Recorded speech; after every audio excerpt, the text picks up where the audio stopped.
All right. I love that this is an all-women crew here. Yeah, it's cool. Yeah. Right? Senior Vice President of Production and Development at Jigsaw.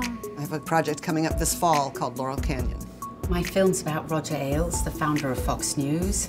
I just directed Salt, Fat, Acid, Heat. In the series Enemies, we're looking at how a president may abuse their power.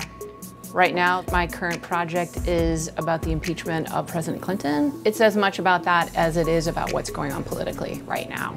And it's actually been a really fascinating insight into what's happening with Mueller and Trump. Ever since I was a kid, I was in love with National Geographic. I wanted to be a photojournalist, and I got my first camera when I was 6 and was always going down that path. I've always been drawn to documentary and to investigative reporting. You can immediately sort of satisfy your passion for a topic and dive in and see a result.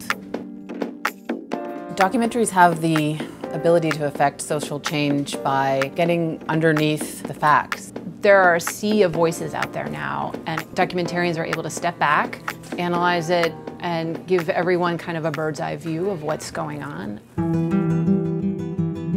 Documentaries are very, very collaborative, so it's really choosing the right people who you trust and who are fully committed to doing what you want to do. There are several challenging parts of documentary filmmaking. Funding is always a big challenge. Getting the money to make the film in the first place is always the hardest thing. Sometimes it takes years. It's not easy to just call up a buyer. Sometimes it's 3 or 4. The other big challenge is always access. Access to a robust deposit of documents or certain key people and players. I think it's getting people to talk. I will have done 60 interviews for this project. To persuade those people to trust me, to treat them fairly and respectfully, that takes a lot of time and effort. But sometimes also people just fear the consequences of speaking out. We do a lot of films about kind of calling truth to power. People are genuinely frightened that there might be legal action, you know, if they speak out. Access can be challenging, but it will often sort of surprise you when someone calls you back one day and says, you know what, I'm ready to do this.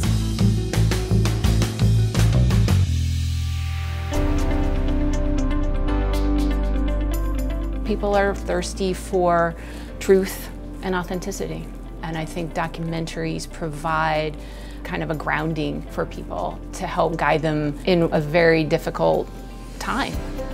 I think that documentaries have such an ability to reach a wide range of people now. And I think it opens people's eyes up to issues and places and people they haven't seen before.